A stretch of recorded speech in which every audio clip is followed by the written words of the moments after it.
네, 안녕하세요. I'm 정진호 PD입니다. 이번 주는 종선인의 시간이죠. 예, 종선인의 집주인 국민의힘 소속입니다. 대전광역시 의회 박종선 의원님 어서 오십시오. 네, 안녕하세요. 네, 그리고 종선인의 세입자 대전 CBS 노컷뉴스 신서구 기자입니다. 어서 오십시오. 예, 이번 주도 쉬운 남자 신서구입니다. 네, 쉬운 분하고 네, 불의를 보면 참지 못하는 잡스러우신 분하고 예, 이번 시간에도 방송 이어가보죠.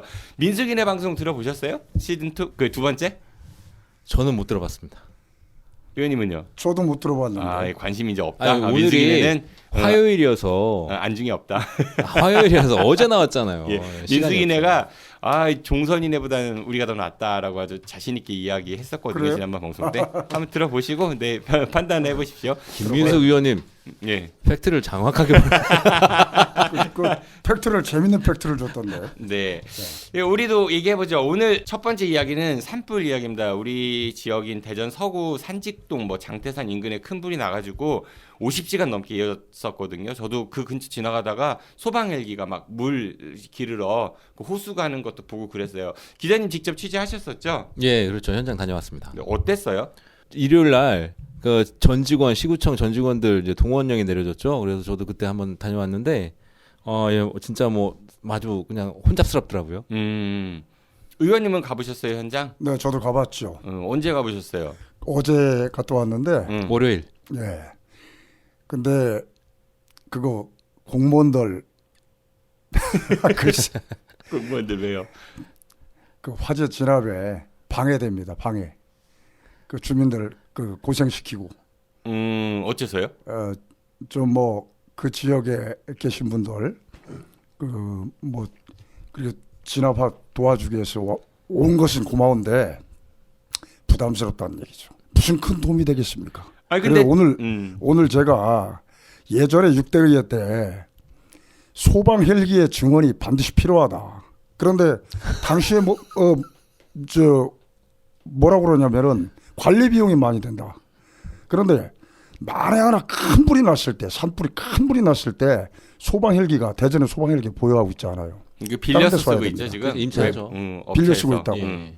그런데 10년에 산불이 한 번이 나더라도 저게 소방 헬기 한 2대 정도였으면 저 벌써 진압했을 거예요. 소방 대전에서 헬기 보유하고 2대 있었더라고요. 이상 동원되지 않았어요? 저 2대 봤는데. 20대 동원됐어요. 19대. 그러니까 왜냐면 산림청이 저렇게 큰 불은 3단계가 발령이 됐잖아요. 그러니까 다 산림청장이 이제 지휘권자이고 요번 같은 경우에는 이제 충남하고 대전이 이제 경계에 있기 때문에 요번에는 이제 원래는 2단계면 시도지사가 지휘권자인데 산림청장이 지휘권을 가졌거든요. 그래요? 경계에 그래서 있으니까. 몰랐네. 그래서 이제 산림청 헬기들이 많이 투입이 됐고 19대 오늘만 해도 19대가 투입이 됐고요. 그리고 말씀하셨던 것처럼 저도 이제 거기 가면서 동원료 이거 하면 차도 밀리고 사람들도 많고 오히려 진화에 좀 오히려 걸리적거릴 수 있다라는 의견을 가지고 갔었는데 저도 이제 오늘 다시 이제 산림청에 확인을 해보니까 이 산불이 나면 일단 산불이 나면 그렇게 동원을 하는 게 해야 된대요.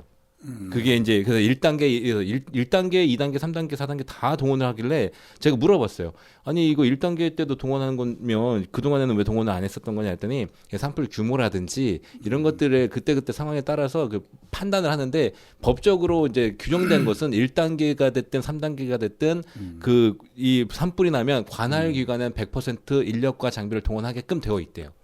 그러니까 이제 그것이 이제 이번에는 이제 3단계까지 올라가니까 3단계 발령되면서 동원을 한 거죠. 공무원들 입장에서는 만약에 그 안 가면 현장 안 가면 또 왜 공무원들 그 자리에 안 가고 뭐 다른 짓 했다 이렇게 또 욕먹을 거 아니에요. 그렇기도 하고 실제로 뭐 제가 알기로는 모 부서에서는 와서 이제 이 도장 찍고 가고 뭐 이런 것도 출석 도장. 출석 도장도 찍고 뭐 했었다고는 하는데 민방위 하듯이. 하는데 뭐 그게 뭐 어떻게 그거를 뭐 잘했다 잘못했다라기보다는 어쨌든 공무원 입장에서는 어쨌든 여기 큰 산불이 지역에서 발생을 했으니까 가서 하는 것이 공무원들 그러면 안 가면 또 안 갔다고 뭐라고 할 수도 있잖아요. 안 가고 만약에 저녁 약속 있어서 가면 또 뭐 술 마셨다 이런 뭐 얘기 나올 그렇지 수 있을 지금 뭐 거고. 충북 도지사라든지 강원도지사 같은 경우에는 골프 연습을 했다, 뭐 거긴 술자리 너무 있었다, 했어. 네. 라고 이제 또 그러니까 바라보는 시각에 따라서 다 다르긴 한데 아이고 참. 그런 셈이죠. 그러니까 일반 공무원들이야 그 정해진 매뉴얼대로 하면 되지만 정치인은 사실 선출직이잖아요. 그러면은 공감 능력이라는 게 있어야 하는데 충북지사나 아니면 강원지사 그 두 분은 정말 공감 능력이 너무 떨어진다. 저는 그렇게 좀 생각을 했고 대전시 의회에서는 이번 산불 그 진화 과정이나 아니면 이후에 그 이제 피해를 보신 분들에 대한 지원 대책 뭐 이런 것 좀 논의가 되고 있나요? 글쎄 앞으로 뭐 논의가 되겠죠. 아직 안 하고 있어요? 산불 나자마자 우리 저 의장께서 그 사무처 요원들을 가장 먼저 데리고 출동을 했던데 공무원들보다 가장 먼저. 그러니까 그 뭔가 시민의 대표기관 아니겠어요?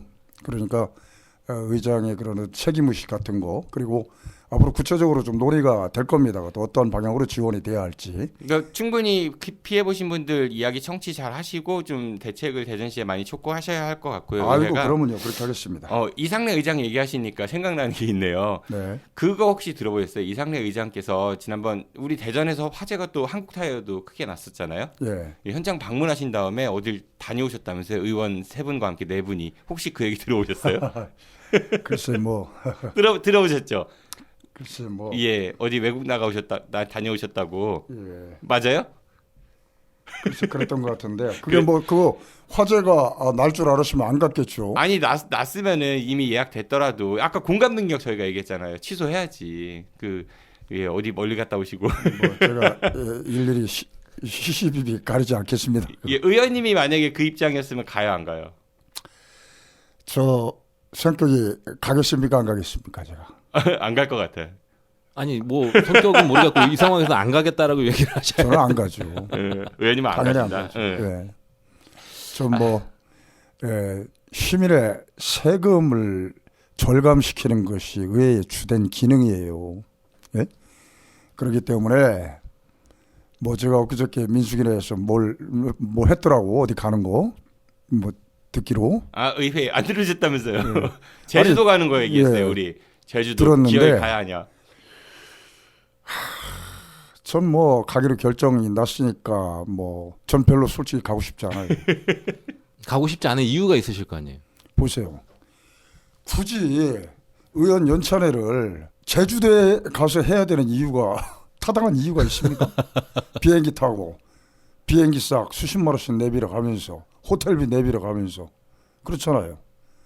대전에서 하면은 그 저녁 때 뭐 약속 있다고 몰래 빠져나가는 사람들 뭐 이런 얘기도 데도 하더라고요. 있잖아요. 대천 그 교육청 그 연수원도 좀 빌릴 쓸 수도 있고 거기서도 저녁에 술 한잔 먹고 화합의 분위기도 만들 수도 있고 가까운 뭐 낙산 저쪽에 저 변산 같은데 옛날에 저 6대 때 그 신안 정도로 갔었는데 경비가 한 30% 정도 절감될 거요. 이게 내 앞으로 나온 예산이라고 그래서 내 멋대로 시청도 마찬가지고 의회도 마찬가지고 그렇습니다. 이게 결국 종합적으로 토탈에서 움직이는 그 돈은 전부 다 국민과 시민의 주머니에서 나오는 거거든요. 이번 의회가 기필코 한번 제주도는 가겠다라는 굳은 의지가 저도 지금 굉장히 고민스러워요. 저는 또 그 이해가 안 가는 게 사실 이해충돌 여지도 있어요. 그 이장우 시장하고 서동교육감 또 하루하루씩 오신다고 이번에 그 제주도 가실 때 저녁 때 저녁 사주로 보통 그게 관례였잖아요. 그거 안 얻어 먹어야 되는 거 아니에요? 글쎄 집행부 수장이 의원들 밥을 사주러 온다? 그 이해충돌 아니에요? 뭐 밥을 사주러 온다. 뭐 그런 차원은 아니겠죠. 밥 사러 오는 건 아니고 격려하고 같이 거기서 뭔가 교감을 나누고.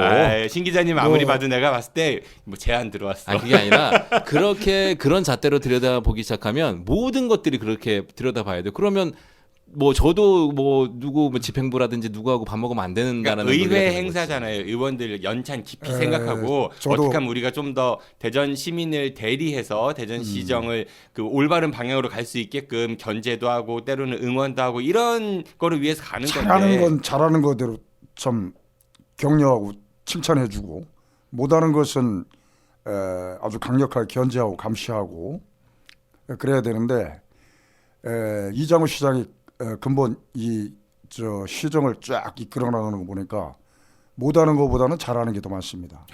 그리고 그 사람은 내가 그 사람하고 뭐 30년 직인데 가깝다면 가까운데 제가 비판적인 시각으로 늘 보고 있는데 1년에 이런 모습을 봤을 때 정말 이런 모습은 잘한다고 내가 격려를 해주고 싶기 때문에. 어떤 모습이요? 이번에 참 우리 저 국가산업단지 그걸 유치하는데 나라에서 그냥 준 게 아니에요. 이장우 시장이 중앙부처 과장을 장관급 시장이 가서 설득을 한다. 개개인 만나가지고 3시간, 4시간씩 기다렸다가 회의에 참석하고 브리핑을 직접 하고 또 타당성에 대해서 설명하고 쫓아다니고 그걸 거의 뭐 작년부터 수시로 들락날락거렸다. 그래서 그 얘기를 제가 국회에 있는 제가 지인들로부터 많이 들었습니다. 우리 국가상단 이야기 하시니까 지난 시간에도 얘기했지만 좀 더 이어가 볼게요. 왜냐면 워낙 굵직한 사업이고 대전에서 또 많은 예산이 투입될 예정인 사업인데 앵커 기업이라고 하죠. 지난번에도 말했죠. 그 대기업 같은 우리가 반도체 관련된 나노 반도체 산업 관련 특화 국가산업단지 유치한다고 했는데 앵커 기업 유치가 가능할까요? 현장 제가 좀 돌아다녀 보니까 일단은 반도체 관련된 기업들이나 평택 이남으로는 가기가 어렵다라는 게 뭐 기업에 계신 분들도 뭐 대부분 얘기이고 대전시 그 담당하시는 공무원분들 좀 만나봤어요. 그래서 어떤 그 대기업 앵커 기업 유치할 수 있는 비책 전략 이런 것들을 좀 세우고 있느냐 하니까 대부분 반응이 이장우 대전시장께서 잘 해올 거다. 뭐 삼성하고 개인적으로도 친분 있고 뭐 이렇게 해서 설득해서 잘 끌어올 것이다. 이런 얘기만 하거든요. 근데 그러기에는 너무 그 시장의 원맨 쇼에 기대하기에는 너무 규모가 크고 또 복잡한 사업이 아닐까 싶어가지고요. 네. 지금 오늘인가요?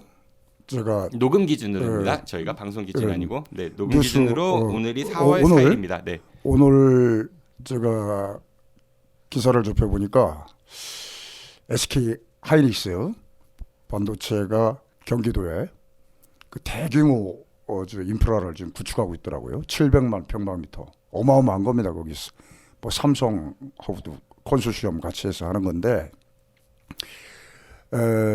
우리는 이제 나노 반도체 아니겠습니까? 좀 뭔가 이 차별성을 갖고 접근을 해야 되고 가장 중요한 것은 우리가 저 국가산업단지로 뭐 여러 군데가 지금 지정이 되고 있는데 여기는 딱 지정을 했어요. 나노 반도체하고 우주 항공 산업 이렇게 두 가지를 지정을 했기 때문에 4가지예요. 나노랑 반도체 따르고요. 예. 우주 항공 따로예요. 그러니까 그건 따로인데 어쨌든 이곳에 왔을 때 상당히 특혜를 줘야 될 겁니다. 그분들에게 어떤 그 세제 혜택도 줘야 될 것이고 또 여러 가지 그 사회적인 인프라를 적절하게 공급을 해야 될 것이고 또 여기에서 온 것만큼 제가 볼 때는 정주 여건이나 그 직원들 그 근무 여건 같은 것들이 여기는 그냥 뭐 단순하게 그 지금 경기도에 건설한 SK 하이닉스 같은 경우는 그냥 본인들 그 저 반도체 인프라 그런 클러스터가 이렇게 구축이 되는 거거든요. 근데 여기는 다양하게 국립 나노 기술원이 그 엄청난 그 국립 나노 기술원이라는 것은 엄청난 기술원이 들어오는 겁니다. 그리고 산학년이 바로 연계되어 있고 카이스트가 있고 그렇기 때문에 아마 여러 가지 본인들이 저 R&D 특히 이런 R&D적인 측면에서 상당히 나노 기술원이 있죠. 또 카이스트가 있죠. 또 지역 내 이 대덕 연구개발 특구에 많은 연구원들이 있죠. 경기도보다는 이쪽으로 여러 가지 본인들이 기업 활동하는데 상당히 좋은 입지 여건을 갖고 있다. 충남 쪽도 얘기 들어보니까 천안도 반도체 관련이 있는데 비슷한 얘기를 해요. 교통이 편하고 수도권하고 가깝고 또 대학들이 많고 그러니까 우리끼리는 그런 이야기를 하는데 막상 현장에 가서 그 업계의 사람들한테 들어보면은 잘 안 내려가라고 한다. 평택 이남으로 가면 퇴사할 직원도 많을 것이다. 이런 이야기들도 하고 또 경제 전문가는 이런 얘기를 해요. 기업을 유치하려면 특혜를 줘야겠죠. 그런 인센티브도 필요하니까. 그런데 과연 그 특혜를 때문에 여기 오겠느냐. 왜냐하면 지금 미국 반도체법 때문에 미국에도 지금 SK나 삼성이 굉장히 많은 투자를 해야 하는데 과연 투자 여력이 여기까지 올 정도로 있겠느냐. 미국 사업을 버리거나 축소하면서까지 뭐 그런 우려도 좀 경제 전문가들은 좀 하고 있고요. 또 정주 여건도 이게 대전도 시스템 반도체거든요. 용인도 시스템 반도체고 이 시스템 반도체가 비메모리예요. 비메모리. 그러니까 메모리는 대량 생산하는 똑같은 걸 찍어내는 기성복 같은 거고 비메모리는 맞춤식 소량 생산을 하는 건데 이 비메모리 반도체에서 일감 그러니까 핵심 기술 있는 걸 팹리스라고 하죠. 그러니까 원천 기술 갖고 있는 뭐 퀄컴사나 엔비디아 뭐 이런 회사들이요. 그 다음에 그 핵심 기술을 가진 사람들이 일감을 이제 주는 거죠. 이렇게 만들어 주세요라고 하면 그 일 받아서 만드는 공장이 파운드리. 그러니까 대만의 TSMC가 지금 제일 잘 나가는 거고. 지금 용인도 그렇고 대전도 그렇게 파운드리 쪽 얘기를 하는 거거든요. 이 일감을 과연 주겠냐는 거예요. 그러니까 왜냐하면 아까 말한 퀄컴이나 엔비디아 이런 거대 업체들은 삼성하고 경쟁사기 때문에 핵심 기술 유출 가능성이 있어서 그거를 안 하는, 그러니까 남이 그 주문 받아서 생산만 하는 파운드리인 TSMC에는 일감을 주는데 밀려 있는데 삼성이 과연 그걸 경쟁사한테 주겠냐 뭐 이런 거. 그러니까 공장이 없어서 지금 그 파운드리가 없어가지고 반도체를 못 만드는 게 아니라 일감이 없어서 뭐 그런 우려들도 나오고 있거든요. 그것까지는 제가 전문성이 결여가 돼 있어서 정확한 판단을 못 하겠습니다만은 어쨌든 지금 이 지역을 미국의 실리콘밸리 같은 그런 어떤 그 산학연이 어우러지는 그런 자족형 도시로, 첨단 도시로, 나노 벤처형 첨단 도시로 만들겠다는 거 아니겠습니까? 그러니까 말은 멋진데 이 파운드리 공장은 또 불산 이런 것들이 굉장히 많이 나와가지고 악취도 심하다고 하거든요. 그러니까 보통 그래서 외국의 파운드리 공장들은 도시 외곽이나 시골 이런 데 외딴 곳에 많이 지어지는데 우리 지금 교촌은 그 안에 다 넣겠다는 거잖아요. 네. 그러니까 실리콘밸리 가보셨죠, 의원님? 가봤어요. 예. 그거 생각하시면 안 돼요. 실리콘밸리에는 팹리스들이 많아요. 그러니까 다른 개념인 거거든요. 그래서 정주 여건도 좀 걱정이다. 그러니까 우리가 국가 산단이 유치해서 기업을 유치하고 대전의 경제 이렇게만 생각하면 좋은데 그 안으로 세부적으로 들어가 보면은 좀 이런 문제점들이 예견이 되니까 좀 생각을 잘해야 된다 그런 지적들이 많다는 거거든요. 그거 전부 뭐 보완해서 가지 않겠습니까? 나라에서 뭐 그냥 국가산업단지로 지정했을 리도 만부당하고. 이 대전은 또 제가 걱정되는 게 이미 조성된 산단도 좀 많이 비어 있잖아요. 그러니까 예. 국책 사업이었던 것 중에 하나가 국제과학 비즈니스 벨트. 국책 사업이었고 그 당시 1조 5천억 원 정도가 투입이 돼갖고 네. 조성이 됐는데 지금 신동 등곡 가보셨죠? 가봤어요. 텅텅 비어 있거든요. 거의 유령 도시예요. 신호등도 다 전멸등이고. 그 왜냐면은 분양은 다 됐거든요. 지금 초기 단계 아니에요, 거기? 아니, 15년 됐습니다. 조성한 지. 글쎄, 이 분양은 다 완판됐는데 네. 기업들이 땅만 분양받고 공장이나 연구소를 안 짓는 거예요.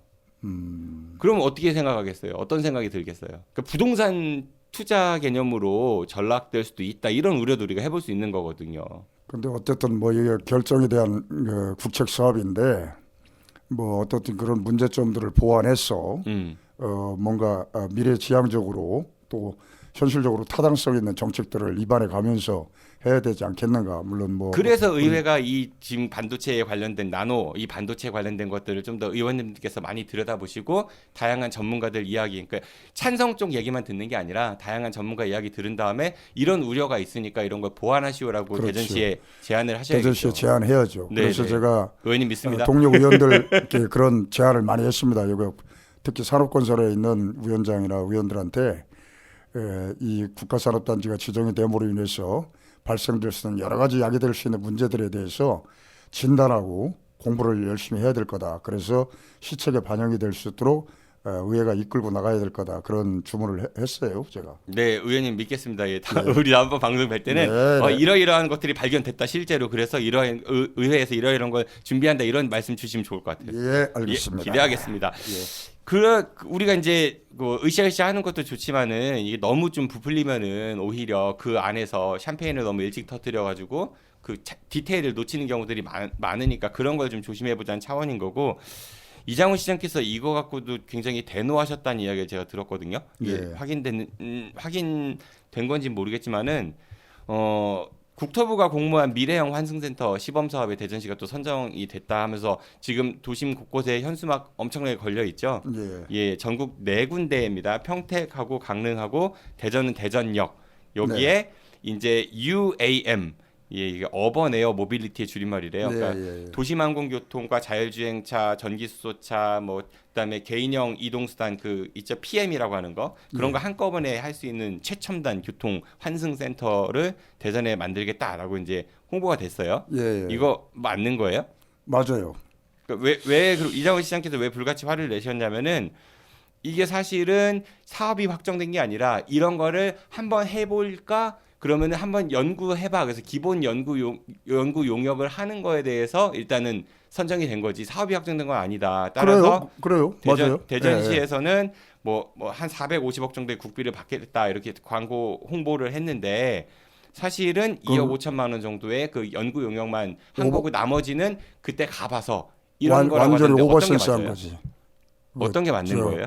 집행기관에서 완전히 오버센스를 했기 때문에 이장훈 시장이 화를 낸 건데 음. 이거 지금 그 4개 지역에 일단 공모사업으로 선정이 됐잖아요. 강릉, 마산, 평택, 대전. 네. 그래서 이제 용역비만 2억 5천씩 이제 정부에서 예산을 지원할 겁니다. 그리고 2억 5천에서 5억씩 들여가지고 이제 이 용역을 하게 되면은 금년 7월부터 이제 기본계획 수립하고 뭐 이렇게 등등 이렇게 쭉 나가는 건데 이거 대전역 미래형 환승센터가 이건 필요하긴 해요. 미래지향적으로 봤을 때. 그리고 이제 거기에 이제 1호선 지하철 1호선 있죠. 그 트램 앞으로 있죠. BRT 노선 그리고 그 KTX 철 또 뭐 버스 환승 더불어서 이제 첨단형 이 교통 시스템인데 이거 우리가 예전에 그 만화 영화에서 봤던 그 뭐 하늘에서 곤돌라처럼 둥둥 떠다니는 요즘에는 영화에서 그러니까, 만화 말고 일반 영화에서 많이 나옵니다. 네. 영화에서 나오잖아요. 네. 그 헬리콥터보다는 좀 적습니다. 적고 뭐랄까 공중에서 날아다니는 택시입니다 이게. 예? 그런 것을 이제 만들어 내겠다. 그러니까 UAM 뭐 이런 거 뭐 이제 정거장도 거기다 그러니까 대전역 그 위를 싹 덮어버리는 거예요. 예, 대전역에서 대덕 특구하고 예. 그다음에 교촌에 조성될 예. 국가산단하고 뭐 축을 만들겠다 네, 교통축을 그래서 싹 덮어버리는 건데 덮어서 이제 거기다 이제 UAM 그 버티포트하고 이제 교통 환승 시설 이런 거 설치를 하겠다는 건데 글쎄 이게 사업이 저는 뭐 잘 갔으면 좋겠습니다만은 이 미래형 환승센터 이게 무지갯빛으로 끝날 그러니까 수도 있고 저도 걱정되는 게 이게 하늘 날아다니는 자동차가 안전성이 이거 지금 말이죠. 이거 거기 대전역을 완전히 덮어가지고 이게 레이아웃 나온 거 보면 그림은 기가 막혀요. 예? 그림은 기가 막힌데 이게 뭐 사업비는 약 1,500억 정도 들어가는 거예요. 토탈 사업비가. 그런데 이게 지금부터 용역 결과가 나와야 되고 기본계획 이제 또 금년도 이제 기본계획 수립해서 이제 용역 결과 나와서 용역 결과에 대한 타당성 검토를 해야 되고 또 뭐 관계 기관하고 협의를 해야 되고 이제 그런 다음에 이제 국가 계획에 이제 반영이 돼서 국비 받아오고 해야 될 텐데 첩첩산중입니다 이게.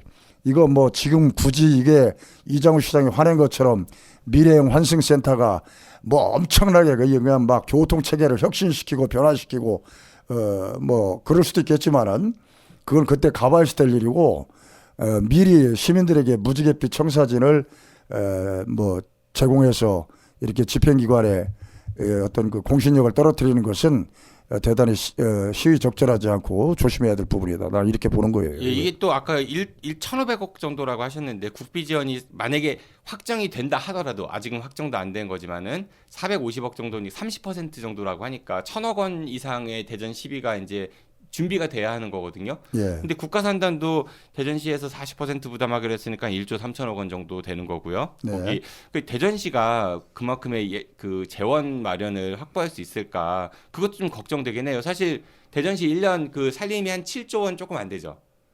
7조 정도 되죠. 예, 근데 6조 700억 정도. 예, 그런 상황인데 이렇게 그 굵직굵직한 것들을 물론 뭐 돈 나올 구멍은 사실 뭐 뻔하잖아요. 이것도 좀 걱정이 되긴 합니다. 이거 예산 몇백억씩 이거 만들어 나가기가 쉽지는 않을 건데 어쨌든 만들려면 만들겠죠. 뭐 여러 가지 뭐 예비 뭐저 지방채 발행하고. 지방채 발행이라든지 뭐 지방채 발행에서 할 수도 있을 거고 반드시 필요한 사업이라면은. 근데 이 미래형 환승센터가 이 시점에서 반드시 이 필요한 프로젝트인지는 우리가 국가에서는 지정해서 뭐 이렇게 하고 싶겠죠. 근데 대전에서 과연 시의 적절한 사업인가는 철저히 분석해야 될 겁니다. 네, 이것도 엄청나게 불편할 거예요 아마. 이것도 의원님이 좀 의회에서 좀 꼼꼼히 따져가지고 이거 내가 좀 따져봐야 될 그 생각이에요. 오늘 과제를 많이 받아가시네요. 예. 예, 그래서 오늘은 저희가 국가 산단 이게 과연 대전의 그 인류 경제 도시의 신호탄이 되기 위해서는 어떤 것들이 보완해야 할지 그리고 그 안에 너무 장밋빛만 얘기하지 말자 이런 얘기와 함께 또 이 미래 교통 환승센터 이야기했고요. 그리고 얼마 전 있었던 대전에서 큰 불이 났던 산직동 산불에 대해서 이야기 나눴습니다. 기자님 어떠셨어요 오늘은요? 오늘 굉장히 좋았습니다. 예, 아무 말도 별로 안 하고 있고. 두 분이 이렇게 아주 이렇게 전문성 있는 말씀을 주시니까 말씀을 너무 안 좋았습니다. 하셔가지고 제가 오늘 다 했네요 그냥. 그러니까 두 분이 그러니까 의원님하고 우리 PD님. 그 기자님이 아마 제안 받아가지고 몸을 사리는 게 아닐까. 별 말씀을. 오늘 저한테 많이 활약을 해주신 것 그건 같아서. 당연하죠. 총선이 내니까.